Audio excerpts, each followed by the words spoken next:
So the vector boson scattering process I've been working on the last couple of years is intimately connected with the Higgs boson that has been recently discovered. And you may have heard of the Higgs boson being maybe the key to one of the big mysteries of the universe, which is the origin of mass.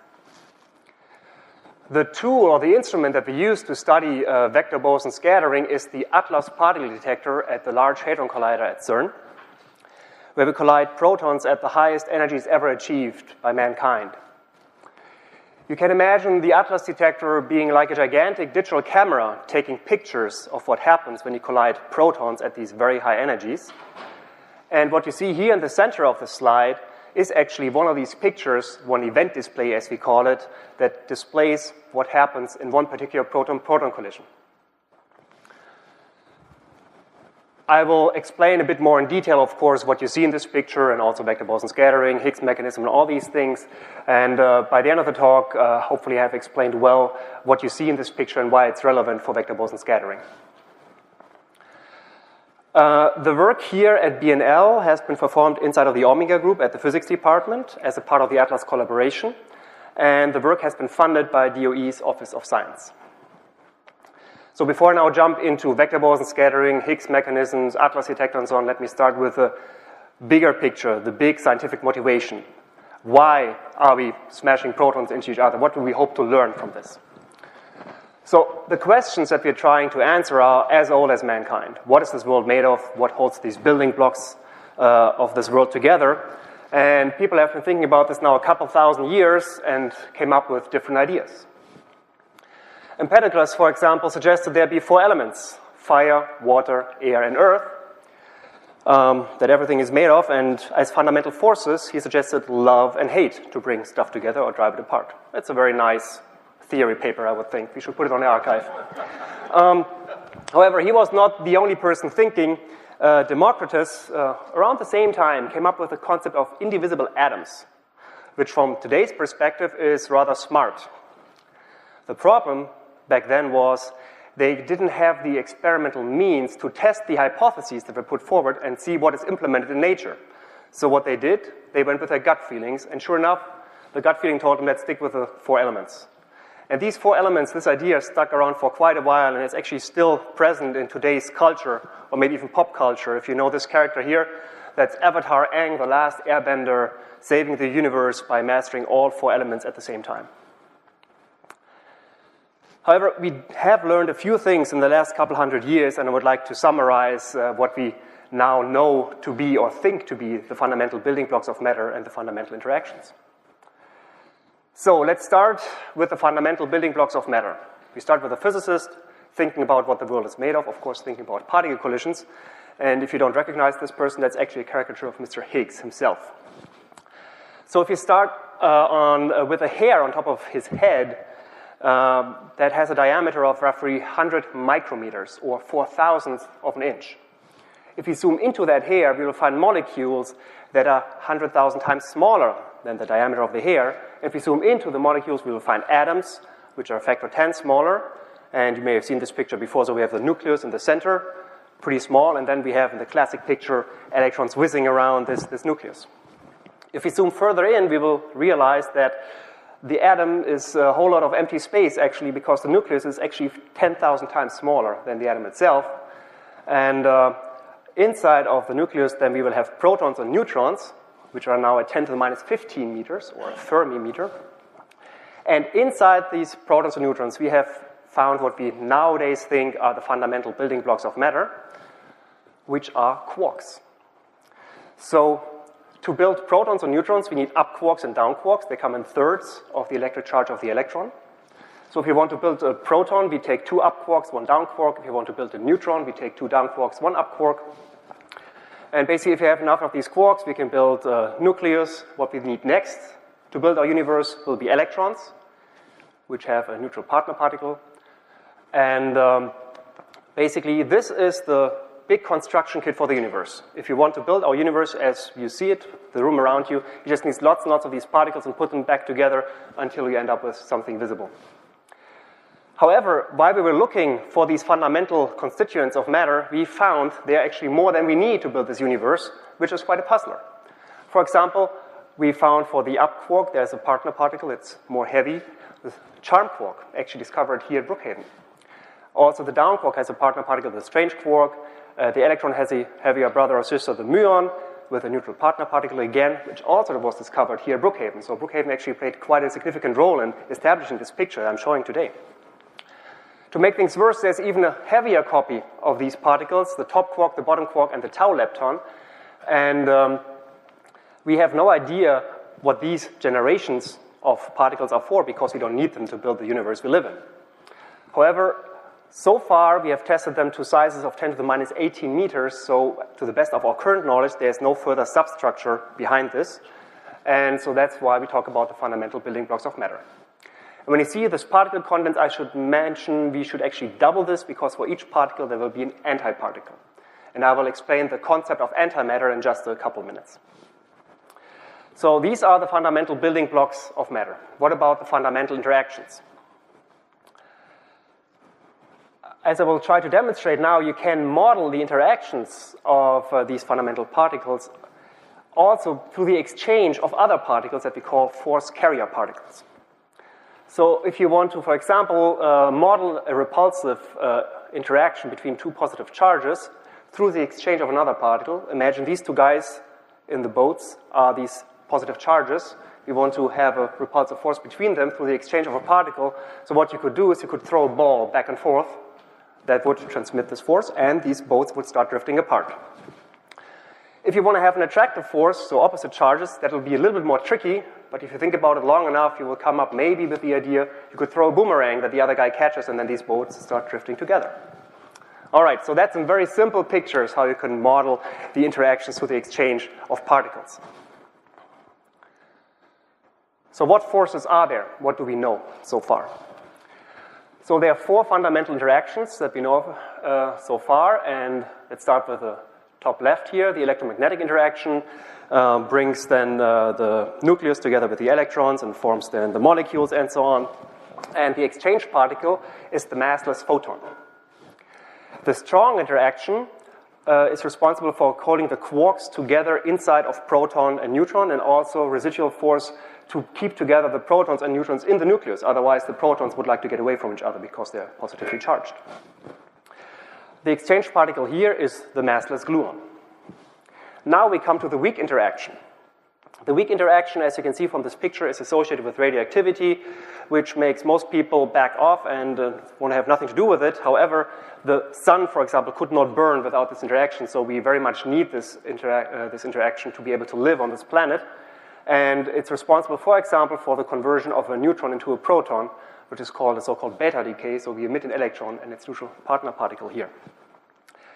The exchange particles of this interaction are the W plus and W minus and the Z boson. And these are the heavy vector bosons I'll be talking about today. These are the main characters in vector boson scattering. And they are very heavy. They are as heavy as 80 or 90 protons. Being fundamental particles, these are extremely heavy, in contrast to all the other particles I showed you. Okay, so these are the main characters for today's talk. And then finally we have gravitation in the top right, which is responsible for the formation of large-scale structure in our universe and keeps you in your seat. But on the scales of elementary particles, it really is such a weak force that I will happily ignore it for the rest of my talk. So I'll just focus on these three. All right, so now I gave you the overview of the fundamental building blocks of matter and the interactions, and you may wonder, oh, you're done. Physics is a closed book. So next, I would like to demonstrate that this is not quite true, and we have a little bit more homework to do. And so I'll show you a few of the bigger problems that we are dealing with. So let's start with antimatter. I already mentioned antiparticles at the beginning. So what is antimatter? You can imagine antimatter being something like the mirror image of matter. It was predicted by Mr. Dirac in his famous Dirac equation in 1928. And matter and antimatter are particles of the same mass but have opposite charges. They can be created in pairs from energy and annihilate into pure energy. The last two statements may sound familiar because you probably have seen this equation here, E equals mc squared. Energy equals mass times the speed of light squared, which is a constant, so forget about this. Energy equals mass. Energy and mass are two sides of the same coin, and we can convert one and the other and back. Only 4 years later, Mr. Anderson found actually the first antiparticle ever. He used what we call a cloud chamber and cosmic rays, and in this cloud chamber, charged particles leave something like a vapor trail that you can take a picture of. And so what he found is he had a particle traversing this little lead plate in the center here that had exactly the characteristics of an electron with one major flaw. It had a positive charge. So he had found the antiparticle of the electron called the positron. Antimatter also plays a role in everyday life, even though most people probably are not aware of it. So when you think of antimatter, you probably think of something like Star Trek or, I don't know, some hyperdrive, whatever they use. But really, it does play a role in everyday life. For example, if you've heard of positron emission tomography or PET scans, that's where we inject a radioactive isotope, positron emitter, into the patient, and the annihilation signal of the electrons and positron in the body of the patient, we can take a picture of what's going on inside of the patient. And this is actually a spin-off of particle physics to build these type of detectors. Okay, but now for the big questions that we try to explain or understand better. Now that I talked about matter and antimatter and how everything is so nicely symmetric, you create them in pairs and they annihilate into energy, we already have a first problem. If you heard about the Big Bang, that our universe came into existence from a large blob of energy, you immediately arrive at the question, why do we live in a matter universe? Why are there no anti-galaxies for each galaxy that I see? And there are none because we would be able to detect that, because if there were large chunks of antimatter flying through our universe, they would hit matter chunks somewhere and annihilate, and we would be able to see that light. But we don't. We really live in a matter-dominated universe. And that is something we don't understand yet, how this asymmetry, this preference for matter over antimatter came about. So that's one of the big questions we're still trying to answer. But okay, let's just be humble and say, okay, we don't know what happened with the antimatter. Let's just focus on what we know. Let's just focus on our universe the way it is without antimatter. So what is this universe made out of? Imagine our universe being this gigantic donut. The matter that we know that we are made out of comprises less than 5% of the total content of this universe. So not only are we not at the center of the universe, we're not even made out of the stuff that most of the universe is made out of. So what else is there?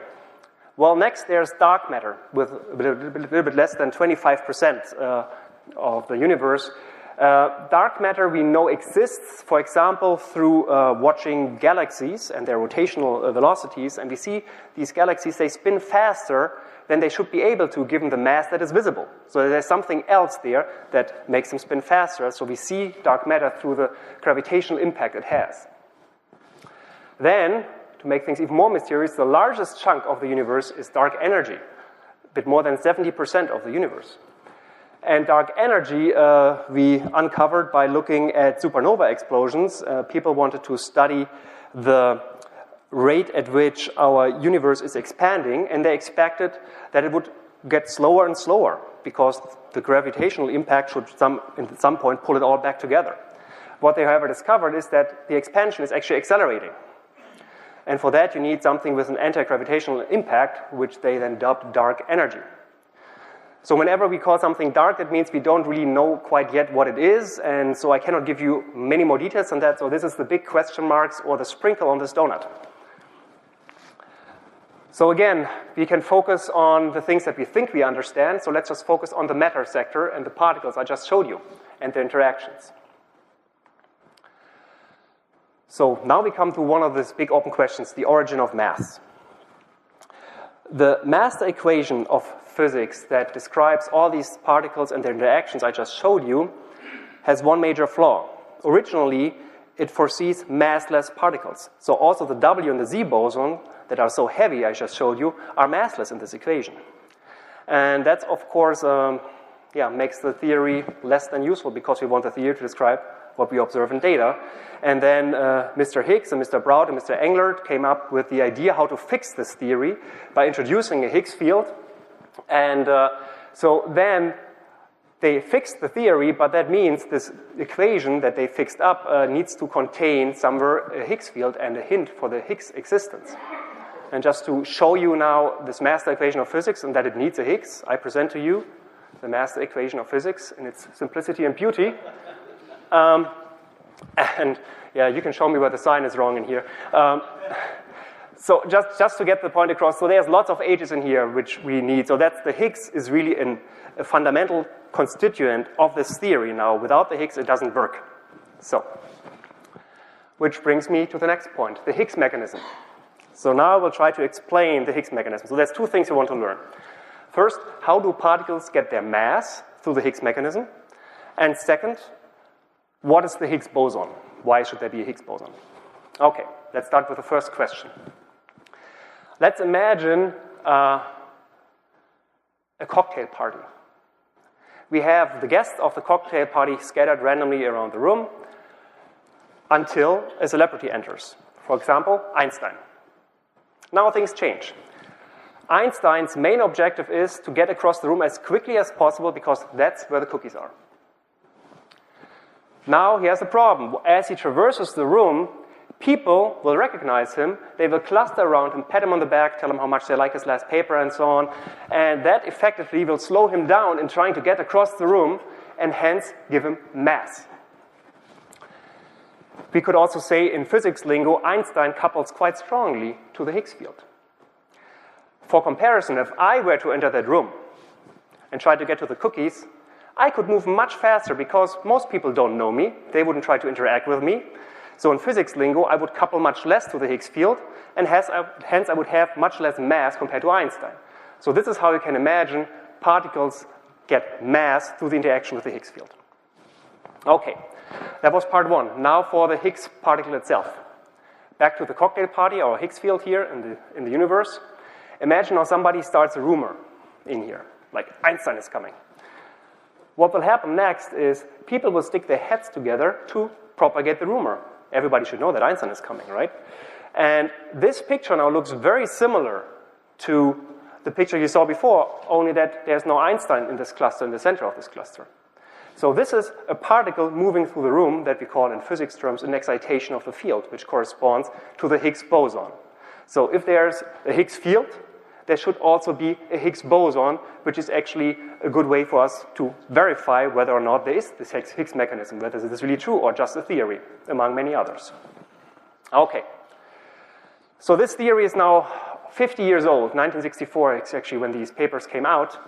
And so we've been looking long and wide for decades using different machines and experiments and came up with nothing until finally 4th of July in 2012, we could announce the discovery of a new particle.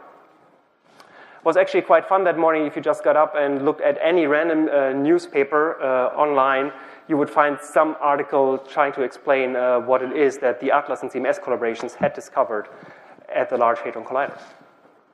Science also dubbed it as the breakthrough of the year. So obviously it's a very big deal. So, and of course there were a few Nobel Prizes for this a little bit later as well. So while, of course, this is an enormous breakthrough and a huge success for us, I mean, for us as experimental physicists, the work, we're only getting started now. Because now we found a new particle and we want to make sure we understand what this particle does. So the big question that we're asking, is it the Higgs boson, or is it a Higgs boson, a particle that looks similar to the Higgs boson but does completely different things? So the question we're asking is, does the Higgs play by the rules that we expect it to abide by? And to visualize these interactions, we will use very simple pictures that are called Feynman diagrams. The Feynman diagrams have very simple ingredients. We only need 4 ingredients. We have these straight lines here, which represent particles such as quarks, electrons, muons. We have the wavy line here that represents the photon or the W and Z bosons, so the main characters of the talk today. So this is what Laurie already alluded to as electroweak interaction. Then here at the bottom, we have this curly line, which is the gluon, which represents the strong interaction. And the very bottom line, the dashed line here, that represents the Higgs boson. The standard model of particle physics, so this big equation that describes how particles can interact, now tells us how we can put these lines together and how we're not allowed to put them together. Just to give you a couple examples, we get used to these pictures. Let's come back to the fundamental interactions. If you think of the electromagnetic interaction and we want to model the repulsive force between two electrons, for example, we can just draw two electron lines and the exchange of a photon in between. This is a Feynman diagram, and while it's a pretty picture, it actually also has a mathematical meaning, so we can derive further properties of this process based on a mathematical prescription that's hiding behind this simple picture. For the strong interaction, we have the interaction of quarks through the exchange of a gluon, symbolized by this picture. And if I want to now show how a neutron turns into a proton, I have to convert a down quark to an up quark. And the weak interaction can do that. It can actually transform particles into each other. And it emits a W minus, so one of these heavy gauge bosons that we're after. And this particle then decays into an electron and its neutral partner particle. Okay. Now that we've seen Feynman diagrams and how we can model interactions between particles with them, let's move on to the center of my talk, vector boson scattering. What is vector boson scattering? So I mentioned at the Large Hadron Collider we collide protons. And protons are basically, in simple pictures, bags of quarks and some other stuff. Well, lots of other stuff. But you can now imagine if we want to have vector boson scatter, we have in the colliding protons, we have just one of these quarks interacts.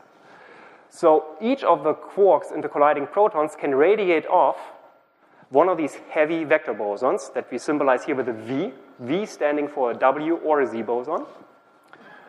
And then we have two of these vector bosons coming out again. So the signature of vector boson scattering is two vector bosons go in and two vector bosons come out. I've put here a big blob because there are multiple ways this interaction can happen, which I will explain next. And I should point out these particles, the W and Z bosons, are not stable. They will decay again into other particles. And this will give us a nice signature we can use later to find these events. Okay, but how can we now have vector boson scattering happening? Two vector bosons going in and two vector bosons going out. So if we go to the top row, the left two pictures show we could have this interaction, for example, through the exchange of another vector boson between them. One time this vector boson goes up and the other one to the side. Actually, these have different physical meaning. It's not just because I like to rotate diagrams, but they actually have different physical meaning that I don't want to go into today. But this is a way we can have this interaction through the exchange of another vector boson between them. On the top right-hand side is what we're interested in most, because here we have the direct interaction of four vector bosons together. This is the vector boson self-interaction. And this red dot here is what we refer to as the quartic coupling. We have four vector bosons here interacting with each other, and so they couple to each other in this physics terms I used before. And this is something we're interested in. Then, in the bottom here, we have the interaction of the vector bosons, the W's and the Z's, through a Higgs exchange. And again, it can go in two different directions with a different physical meaning. But this is now how the Higgs enters the game of vector boson scattering. And I will explain the significance of this exchange in the next slide. Okay, just a few more words why we're so interested in the self-interaction. These quartic interactions, as we call them, of W and Z bosons were never observed before. The standard model is now quite a few decades old, and we were able to test it with tremendous precision, and it just won't die. It just keeps predicting the right thing with very few small exceptions, maybe. And this now allows us, if we can study these processes, this is like a new chapter in the standard model. It has been there for a while, but we could never test it experimentally. So now, for the first time, we can see what happens if these heavy vector bosons actually interact with each other. And in case you're wondering why there should be more combinations here, actually the standard model tells us there can be no quartic vertex where you have only neutral particles, for example. So that's where the rule book of the standard model kicks in. That's why there has to be always charged particles. The W bosons have to be involved here. Okay. Now, why does the Higgs boson matter? Where does it play a role? Let's just imagine for a second the Higgs boson would not play according to the rule book. It just either it isn't there or it doesn't interact with the vector bosons the way we expect it to. So if you just remove these two diagrams, what will happen? If we look at the production rate for vector boson scattering, so it's in different colors, different vector boson scattering processes like WW going to ZZ or WW going to WW, and if we look at this production rate versus energy, we see that this production rate actually increases with increasing energy, which is not very intuitive because you would expect something with even higher energies to actually be more and more rare and go down in production rate rather than up. So the production rate increasing with energy is a real problem because it leads to probabilities being greater than 1 at high energies. So everybody here in the room probably will have the idea that probabilities should not be greater than 1. Even maybe colloquially we say, yes, I'm behind you 110%, but probabilities should not be greater than 1. So this signifies the standard model breaking down. So something new is happening here that is not part of the standard model anymore that we need to understand. So what we found, if that were true, we found a fatal error in the standard model, and it breaks down. So let's now compare with what happens if we have a Higgs according to the standard model rulebook. So I take this away again, we can compare diagrams. So now if we have the Higgs included, and I look at the production rate versus energy, now we see the production rate decreases with energy, as we expected it to. Probabilities stay smaller than 1 for all energy, and the standard model is alive and kicking. So obviously now, for us as experimental physicists, just having discovered this new toy, the Higgs boson, we want to know which one is implemented in nature. Is this the track to find something completely new in the standard model? Or is it just the Higgs boson? Or maybe something in between? Is maybe something new playing a role as well, helping the Higgs boson out? And the way to do this is to measure vector boson scattering at very high energies. You want to see here what's happening. Is this going up or down? And to study vector boson scattering, there's only one place on this planet where you can actually do this, which leads me to the how can we do this? How can we do these measurements? So here you see an aerial view of the Geneva area. So we have Geneva, Lake Geneva. Over here we accelerate airplanes, also called an airport sometimes. And here this big wide ring is a Large Hadron Collider with a circumference of 16.5 miles.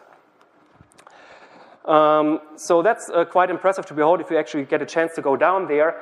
I would like to point out, however, we have a very nice accelerator ring here at the lab ourselves, the relativistic heavy ion collider, which still is not so small with 2.4 miles circumference, and you can get in there without buying a plane ticket to Europe, and you can get in there for free every August at the summer Sundays. So if you're interested in that type of physics, I would recommend you take a tour at the rig, and it looks very similar to the LHC, only the curvature of the ring obviously is slightly different. Okay, back to the Large Hadron Collider, where we collide protons at the highest energies ever achieved. We started with 7 TeV collisions, proton-proton collisions, in 2010. Now I should explain what a TeV is. A TeV is 1 trillion electron volts. An electron volt is the energy in electron gains if I accelerate it with a voltage difference between two metal plates of 1 volt. So if I have 1 volt voltage difference between these two metal plates and then accelerate an electron, it has gained the energy of 1 electron volt. So 1 electron volt is not a problem. You can rig this up with a battery at home.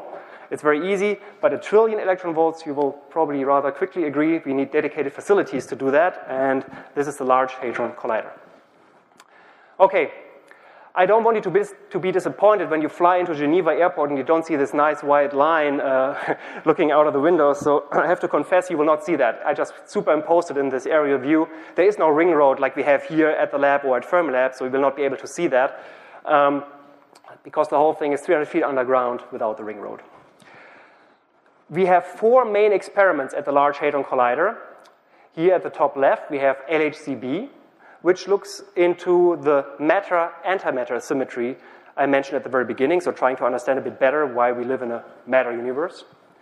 Over here at the right, we have the ALICE detector looking at heavy ion collisions, so looking at the hot, dense primordial soup of matter that existed very shortly after the Big Bang, and very similar to what we look at here at RIG as well with the star and phoenix experiments.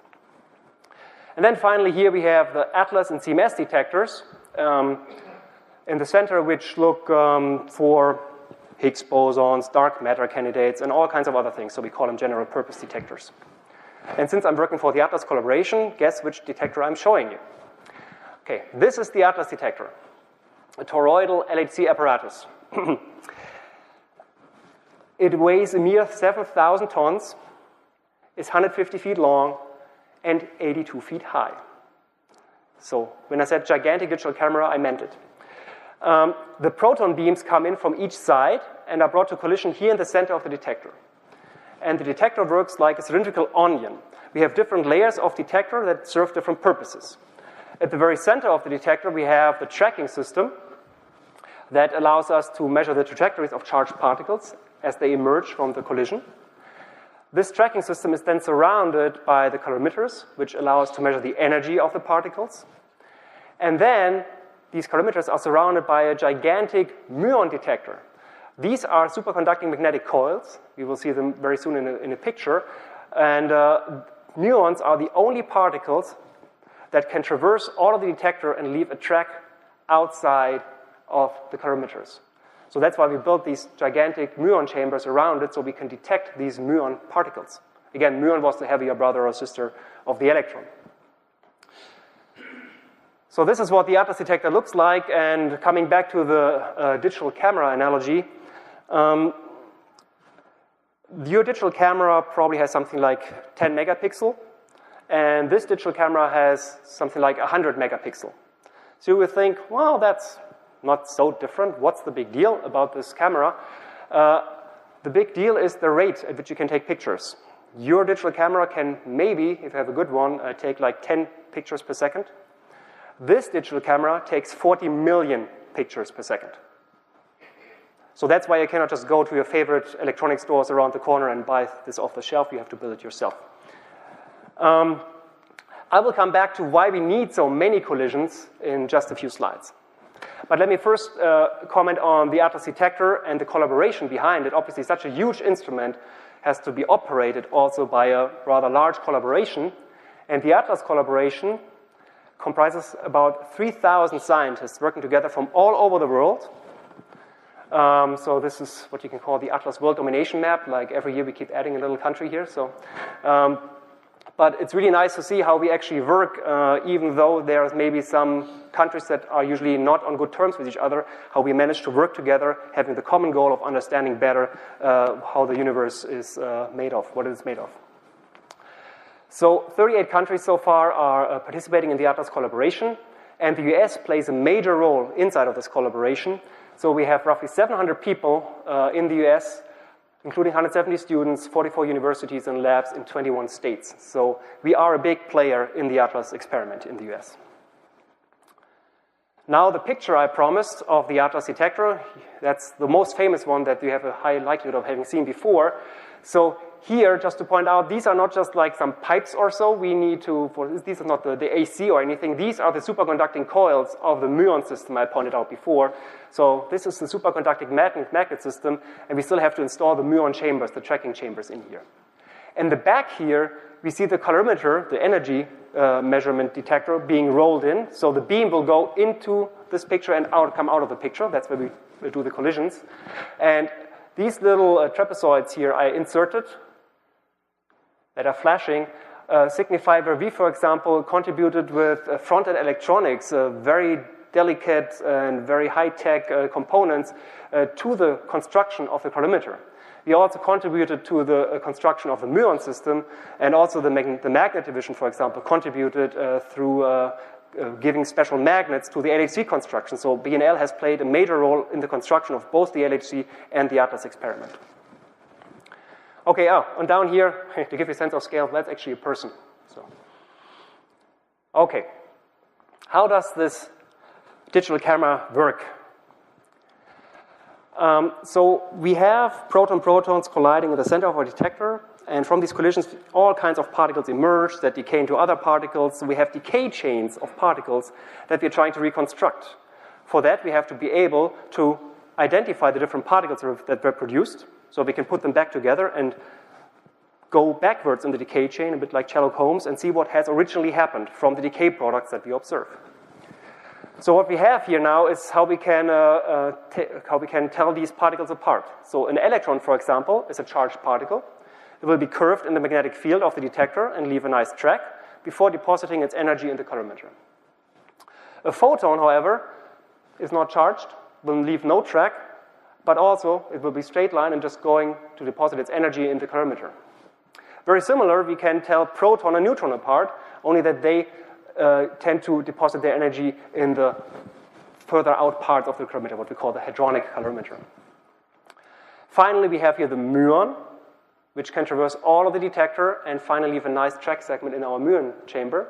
So that's the only particle that can do it, that we know. And here, finally, the neutral partner particles of the electron, the muon, and the tau, they actually don't interact with the detector at all, which is rather annoying if you want to measure them. However, luckily, we have the law of energy conservation, so we know the energy has to be conserved in these collisions, and then we can indirectly see that neutrinos have been produced through the presence of missing energy in the event. So whatever is missing in the energy, of course, making sure all the detector worked properly and calibrated properly, so whatever is missing afterwards, that is then due to these particles. So doing this now for every collision allows us to take something like a fingerprint of these proton-proton collisions, so we know what we observe, and we can compare this fingerprint or this signature with the fingerprints of other processes and see what are we looking at. And what kind of processes are we looking at in ATLAS? Well, there's a whole lot. This is the famous sea lion plot of ATLAS. Okay, what do we have here? On the y-axis, we have the production rate for different processes that are listed here on the x-axis. And you don't have to try to read all these. I point out the two I want to talk about now. So on the top, we have that the production rate for anything happening at all. So this is the production rate for proton-proton collisions. Just anything. Anything happens. And then here at the very bottom, and please note this is a logarithmic scale that's actually interrupted here, we have vector boson scattering. The scattering of same charged W-bosons off each other. The difference from anything happening at all to W-boson scattering happening is 14 orders of magnitude. So in all of the trillions and trillions of events that we took in 2012 in the data taking, we expect only 20 of these events to be produced. It's an extremely rare process. And, well, I'm a physicist, obviously, but I looked up in biology. There's a nice example. The human body is supposed to contain 10 to the 14 cells. So what we're looking for is basically one cell out of the human body that we're after. Sounds rather tricky, doesn't it? Okay. So obviously, we need a very efficient data selection to be able to do this. So if you want to find a process that only happens like every 100 trillion collisions, and we still need to be able to detect it, even if it has happened, we have to make sure we actually see it and not miss it.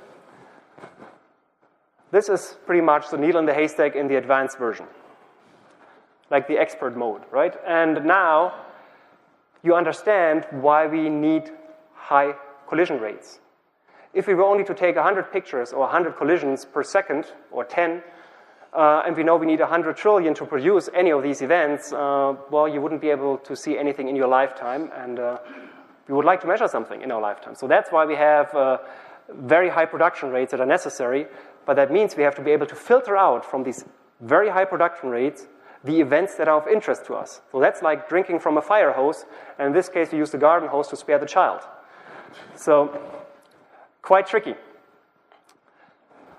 So what we do now in ATLAS, since the 40 million collisions per second that happen correspond to a data rate of a petabyte per second. So gigabyte, terabyte, petabyte.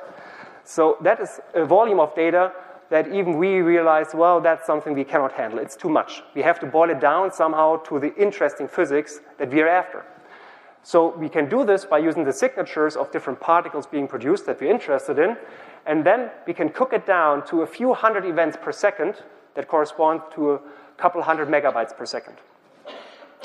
And that will sum up in the end of the day to 10 terabytes per day or 1 petabyte per year of recorded data. Actually, since we are now running like at 400 hertz, so we actually have quite a bit more of data that we produce now per year. The LHC data volume corresponds to 10 to 15, actually more like 30 petabytes per year.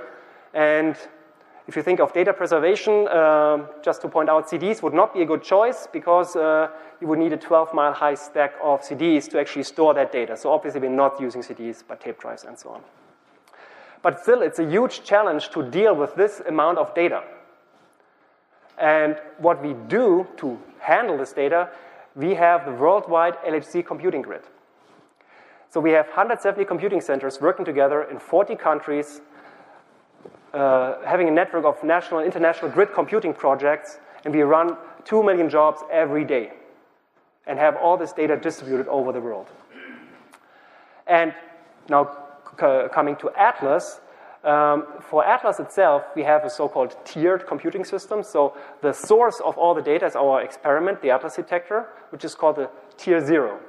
Now we have 10 tier 1 centers where the data gets distributed to, and from these tier 1 centers, we further distribute them to tier 2 and tier 3 centers that are smaller and smaller, where we can do analysis jobs, for example. And I should point out that here at Brookhaven, we actually have the only tier 1 center in the US for Atlas. So actually working here is quite convenient because you're literally sitting at the source of the data.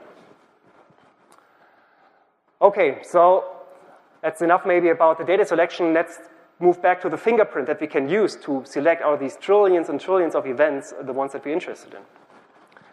So we come back to our Feynman diagram. So we have the quark lines here radiating off the W-bosons. And if you listen to last month's lecture, you learned that we cannot observe free quarks. There's something called confinement, so we always observe sprays of particles that we call a jet. So from these two quark lines, we expect to find jets, and actually we expect them to be in a special constellation, namely forward-backward in the detector, close to where the protons come in. That's where we expect to find these jets. Now these W bosons of same charge need to decay. So from each of them, we expect to see an electron or muon, for example. So what we then have is two energetic leptons, electrons or muon, with the same charge, which is very rare. We tend to have lots more of opposite charge. And then finally, missing energy due to the neutral partner particles here that we cannot detect. So now let me try and make an event display out of this for you. Very simplistic, obviously. So let's just imagine this is now the Atlas detector. We're looking along the beam axis. I just zoom into the tracking, which is the inner rectangle, and the colorimeter, which is the outer rectangle. We have the protons coming in from each side, being brought to collision in the center of the detector. Now, if vector boson scattering with W bosons happens, we expect to see the following. The first W boson decaying, giving us electron and muon, and the second W boson decaying, giving us electron and muon of the same charge, with the neutral partner particles that we cannot detect, hence missing energy. And we expect to see two jets which are well separated from each other and close to where the protons came in, so forward, backward. So now, of course, I could show you a few example pictures of what collisions look like in the Atlas detector, but since I have limited time, I will only show you one rather than a couple billion that were not vector boson scattering. So let me show you one. And that's actually the one you can maybe recognize from the title slide. So here is what we call a candidate event for WW scattering. And now, hopefully, you can recognize already a few features. So again, we have the protons coming in here, the center of the detector, where the collisions happen and all kinds of particles are produced that we see nice little tracks of. But now we have two of these tracks that can traverse all of the detector that only muons can do. And I have to tell you, they actually have the same charge. They're both positively charged in this case. And we have two jets that are very well separated from each other, close to actually where the protons came in. So this is exactly the signature of vector boson scattering and also missing energy. I shouldn't forget, that's another part of the signature. So this is exactly the fingerprint that we're after, and that helps us to select out of the trillions and trillions of events the ones that we want. All right, so now it's time maybe to move on to the results. What do we see in the final selection? So the last requirement we place on our data is that the jets be well separated forward, backward in our detector. What we use here, so we see here in this histogram, we see number of events counted versus jet separation that we can express in simple numbers. And for the experts here in the room, this is the rapidity difference between the two tagging jets. So low numbers, small numbers, mean that these jets are not well separated. They're close to each other. What we want, however, is that these jets be well separated, forward, backward in the detector, close to where the protons came in. And that's why we remove all events that show the wrong signature, where the jets are close to each other rather than far apart. So we remove all the data where the jet separation is less than 2.4. And what we're left with is, if you just see here, the black, these are the data points, and the colored histograms are the expected background. So obviously, there's quite a gap between the background that is predicted and the data points we observe. If you just count all the events together, we have a predicted background of 16 events plus minus 2, and we observe 34 events. This is now rather unlikely to happen. I can give the probability is less than 1 in 1,000 that the background could fluctuate up to the level observed or higher. So it's very unlikely. So of course now we would like to see maybe the signal that we are looking for fits in here. So let's put in the signal. And indeed, the signal fills in the gap quite nicely. So we see here now this new colored histogram. That is what we expect from the signal with these nice shaded structures on top which show systematic uncertainties that we have to consider when we model these things. And the predicted signal is 14 events plus minus 1 event. So, and now if we add this up, we have a very nice description of what we expected to find. And probably I should make at least a few remarks on my role in this analysis. So I have been working very hard to make sure we have the best possible description of the fingerprint for the signal in the background, to have it as sharp as possible. So we have small uncertainties here, and especially here. And also I was, as Laurie already mentioned, I was electroweak group convener at the Atlas experiment when this analysis was performed. So I also had this leading role. And together with our postdoc, Jessica Metcalf, we in particular studied then this forward-backward jet topology and tried to understand it as good as possible. So that's the contribution we had here at BNL to this analysis. Okay, so now that we have established this is extremely rare a signature, but really we have established a signal because it's very unlikely to just be background. In physics lingo, we call this a significance of 3.6 standard deviations. So that's again corresponding to this probability of quite less than 1 in 1,000. And what we measure in production rate is here 1.3 units of femtobarn. Don't have to worry about the details here. But we measure 1.3 with uncertainties of 0.4 and 0.2, and the prediction is 1. So we have very good agreement between the prediction and the measurement. And now that we have this first evidence, which was just published in PRL and was made editor's choice, by the way, we have, for the first time ever, access to this quartic W vertex that I was talking about before. We could never test this before. Now, for the very first time, we can perform measurements in the system. And this is, of course, only the starting point of a vector boson scattering program that will be pursued at the LHC. I mean, we took data in 2012 at 8 trillion electron volts. We will resume data taking next year in May at 13 trillion electron volts and finally upgrade to 14 trillion electron volts. That will help us to study this process with more statistics in larger data sets in more detail. Thinking about the future, we of course want to see whether there's maybe something new hiding in there, so we can write a new chapter in our standard model rather than studying what we think we know. So we can use now these events that we have observed, even if it's only a few, to look for signatures of new physics. For example, there's a wealth of models out there that predict there's an extension to the standard model or to the Higgs mechanism and so on. And it could be, for example, through the exchange of a new particle, a new boson X, you can call it whatever you like, in these two different diagrams. And now we can look for the signature that such an addition would have on the events, on the fingerprints that we're looking at. You can also do it in a more model-independent way by just adding some generic terms to this master equation of physics I showed you before, that for the experts goes under effective field theory. But no matter which way you go, which route you go, what you do is you can see whether the new physics is present through the modification it would have on the production rate and the kinematics of the decay products. So the fingerprints would change and we would be able to see it if there was something really weird going on. Even with the handful of events we saw, we would already be able to see something. So how can we turn this now into constraints on new contributions of new physics? So what we did, we went the model-independent route rather than going for one particular extra boson X, we went the model-independent route. We just call it anomalous couplings that are introduced into the standard model, which are 0 in the standard model. So if I look now at these couplings, alpha 4, alpha 5, in this diagram, the standard model is here in the center at 0, because in the standard model they are not present. But by studying now these events and their kinematic properties, we can rule out already physics beyond the standard model contributing in these interactions. And basically everything that you see in white here in this diagram outside of these ellipses is what we have excluded for new physics contributions at a certain probability. To turn it maybe into a simple number, just if you want to have a single number rather than a two-dimensional diagram, you can also think of it, the scale for new physics, if you think of some new particle X contributing here, is at least 4 times higher than the mass of the Higgs boson. That means at least 600 proton masses is where we set the limit on new physics contribution here. And once we take more data at higher energies, we will be able to make this ellipse smaller and smaller, or maybe something new will pop up here that we'll have to explain. That will be even more interesting. And we will be able to push these limits up to higher and higher mass scales to see whether heavier and heavier particles are spitting into the soup that we're looking at.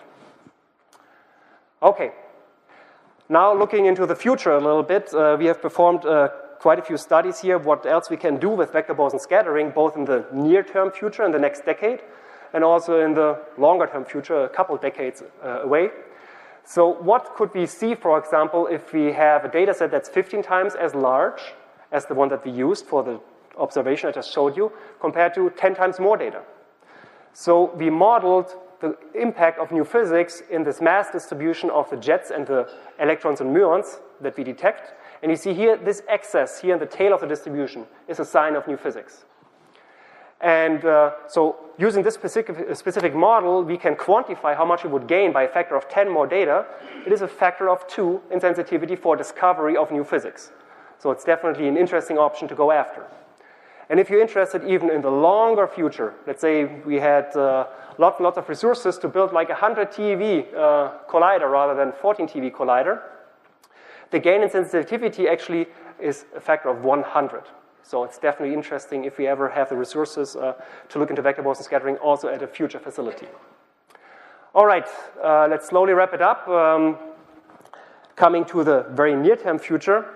Next week here at Brookhaven National Lab, we are having the multi-boson interactions workshop, and hopefully you recognize some of these diagrams in here. So we have 50 world experts, well, 50 plus minus some, coming together here at Brookhaven National Lab, discussing what we have measured so far, where we stand, and what we should be measuring next in the run 2 at the LHC or even at future facilities.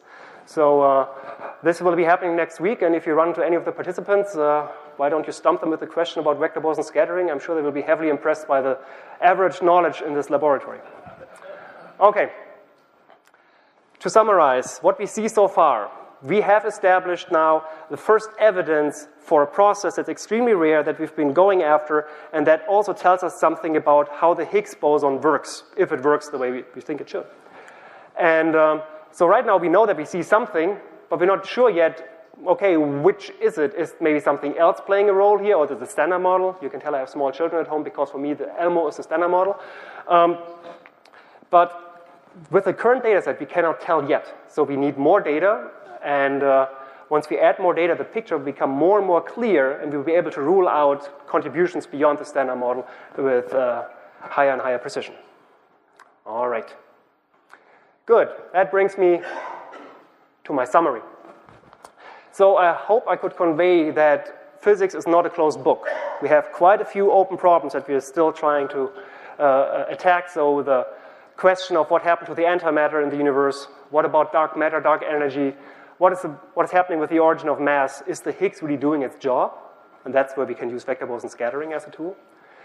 The LHC and ATLAS enable addressing of these questions in large international efforts and using very complex leading-edge technology. And BNL plays a leading role both in US ATLAS and ATLAS overall.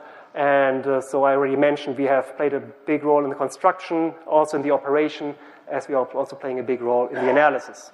And I would like to close with a quote from Sir Isaac Newton. What we know is a drop, what we don't know is an ocean, and for sure it's a lot of fun to make that drop just a little bit bigger one day at a time.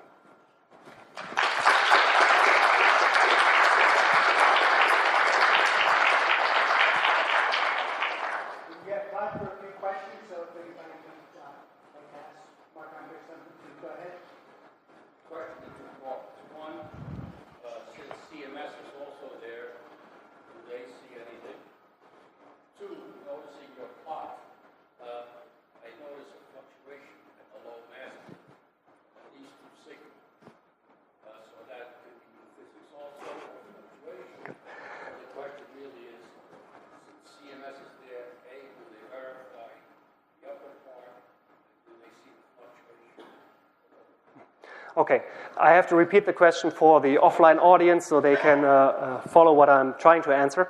So the first question was about CMS, of course, also pursuing this measurement. And yes, they have come out now with the first measurement as well. It's not as sensitive as ours, but at least they also now are working towards establishing the signature, and they also don't see any gross deviations from the standard model. So that answers maybe the first part. The second part of your question was this axis in the first bin that I showed in the jet separation, forward-backward jet separation, which also seems to be a bit higher compared to what we expect from the backgrounds. And yes, we have studied this axis for months probably, so very thoroughly to make sure there is no detector effect or anything spitting in there.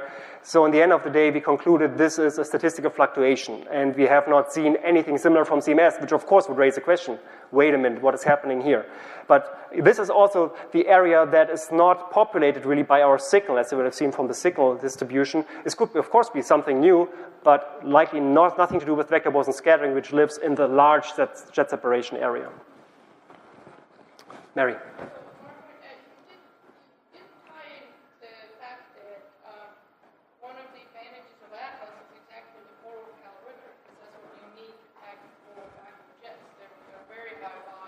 Yes.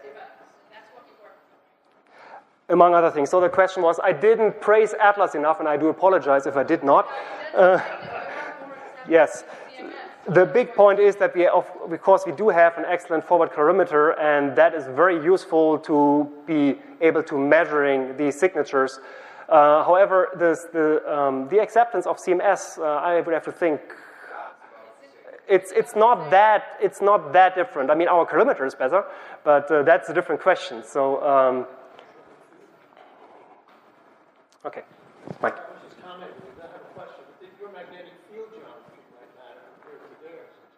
Yes, of course. I mean, of course, the magnetic field setup is very different, and that's also why it's really important. CMS contribution is extremely important. When you establish any new signature, you want to have some experiment to cross-check what you're doing. That was also extremely important to establish the Higgs signature, right? You want to have an independent measurement of this. So that, I think it's actually a big advantage that we have very different conceptual designs in these detectors. Now my question, so you said you had 34 events of the same charge muon. Mm-hmm. No, yeah. Yeah. How many events altogether did you have with the same charge muon? Okay, so the question was that we have 34 events that fulfill the signature that I showed. I should point out it's not only same charged muons, it can also be same charged electrons and muons. So E+, E minus, E mu, mu E, and mu mu. So we have 4 channels. How many did you observe? We observed 34 events. What happens if you just looked at 2 same charged muons? Yes, so the question is what happens if you look at signatures that are not as specific, maybe to call it that way.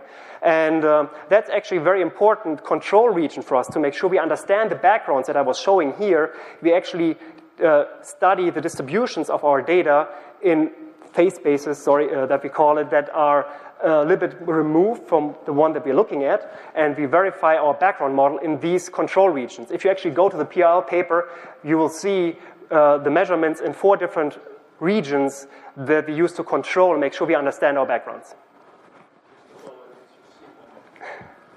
Mary. What happens when you go to the 13.6 TeV with signal background? Are the backgrounds more? The signal increases by a factor of 3-ish. I think the backgrounds increase a little bit slower than that, so we do get a little edge on this. Yes, it does help. Laurie. I have one question. If you can bring up slide 35. Oh. Yeah. Yes. So, the thing that puzzled me about this is it's so symmetric. I mean, the answer that you got, it was, 1.3 when you expected 0.95. Mm-hmm. So I expected this to be offset, right? Oh no, but the 1.3, the being higher versus that will exhibit itself in the contour that you see. You see the expected contour and the observed contour are not on top of each other, and that's because we have a slightly higher rate. I mean, this symmetry you see is due to the symmetry of the model we plugged in, right? But the difference between observed and expected is the difference between these 2 lines you see here. we'd like to do refreshments outside after the talk, and if there are any more questions, you can please buttonhole Marc-Andre out there, or if you're having your beer, it would be fine. So I'd like to thank him again for a fine talk.